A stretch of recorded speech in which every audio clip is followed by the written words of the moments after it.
আজকের দিনে যে ম্যাপটা আমরা দেখতে পাই সেটা কিন্তু 1947 সালে পলিটিক্যাল নেগোসিয়েশনের মাধ্যমে অর্জন করা ড্র করা ইন্ডিয়ার ম্যাপ। প্রকৃত ভারতবর্ষের মানচিত্র কিন্তু সম্পূর্ণই আলাদা। আর সবথেকে গুরুত্বপূর্ণ বিষয় কি জানেন? ভারতবর্ষের সাথে আরও সমস্ত যে সুপ্রাচীন দেশগুলি আছে তার মধ্যে মূল পার্থক্য কোথায়?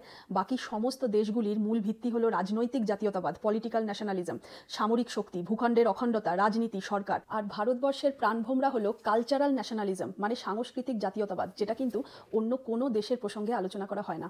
ভারতবর্ষের মূল্যবোধ লুকিয়ে আছে কর্তব্যের উপরে। অধিকারের থেকে বেশি কর্তব্যের উপরে জোর দেওয়াই হচ্ছে ভারতবর্ষের প্রকৃত মূল্যবোধ। এক একটা জেনারেশনে বাবা মা বা যে কেউ একটা জেনারেশনে যদি নিজের কর্তব্য সঠিকভাবে পালন করে, তাহলে পরবর্তী জেনারেশনকে কিন্তু অধিকারের জন্য লড়াই করার কোনো প্রয়োজনই মনে হয় না। শুধুমাত্র সমাজ, দেশ, জাতির কিভাবে মঙ্গল হবে সেই কথা চিন্তা করেই নিজের চরিত্রকে গঠন করা। এছাড়া কিছু ব্যবহার, আচার, রীতি, বাবা মা, শিক্ষক শিক্ষিকা, গুরুজনকে শ্রদ্ধা করা। অন্য অন্য রিলিজিয়ান সম্প্রদায় যারা আগ্রাসী মনোভাবা সম্পন্ন, যারা সবসময় কেড়ে নেয়, ছিনিয়ে নেয়, যে অনেক সম্প্রদায় আছে, ঠিক একই রকম সিমিলার মনোভাব আমরা যেটা কমিউনিস্টদের মধ্যে দেখতে পাই, যে কেড়ে নেওয়া, ছিনিয়ে নেওয়া, ধ্বংস করা। এই ধরনের কোনো রকম মনোভাবের সঙ্গে কিন্তু কর্তব্যপরায়ণ ভারতবর্ষের মূল ভিত্তির কোনো রকম কোনো সম্পর্ক বা মিল লক্ষ্য করা যায় না।